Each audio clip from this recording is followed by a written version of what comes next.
অবস্থা অনেক খারাপ, তোর বাপের লোকেরা অনেক মারছে, আর কালকে সকালে নাকি গ্রাম ছেড়ে চলে যেতে কইছে। ও একা যাবে কেন? দোষ কি ওর একার? দোষ তো আমারও। এখন এইসব বলে কোনো লাভ নাই, তোর বাপ এমনিই খেয়ে পড়েছে। আর শুনলাম শিকদারের নাতির সাথে নাকি কালকে সকালে তোর বিয়ে দিবে।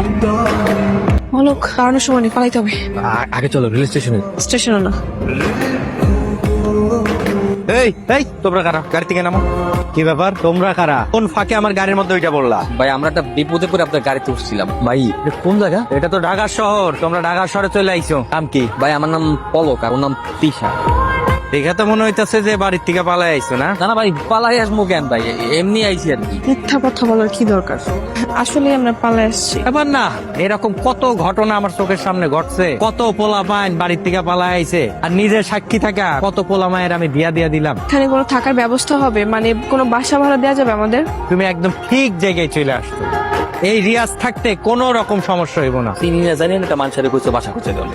তো কি সমস্যা? আমি তো ভালো লোক। ভালো লোক বেশি বুঝো, আমি কই আইছি এটা গ্রাম অঞ্চল নয়, ঢাকা শহর। ঢাকা শহরের মানুষজন অনেক জটিল, বেশি বুঝো না সবসময়। আচ্ছা যাই হোক, বাদ দাও। উনি তো একটা ব্যবস্থা করে দিতেছে না, এটাই এখন আমাদের জন্য অনেক। এই যে এই ঘরটা দেখতেছো না, এই ঘরের মধ্যে আমি আর তুমি ভাবি থাকি। এই পুরা বাড়িটা, এই বাড়িটার দায়িত্ব আমি আছি। এখন থেকে তোমরা দুজন এখানে খুব আরাম আয়েশ করে থাকবা, কোনো সমস্যা নাই। ঘর তো দেখি আগে থেকেই গোছানো জিনিসপত্র দিয়ে।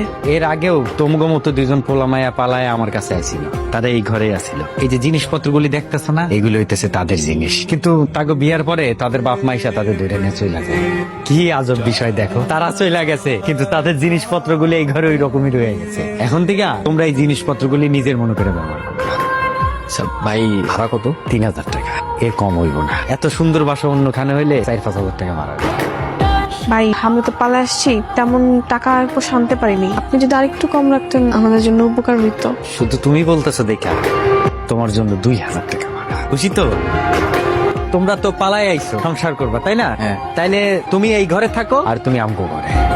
মানে তোমরা তো এখনো বিয়া করো না, এগানা ছেলে মেয়ে একসাথে এক ঘরে থাকা না যায়।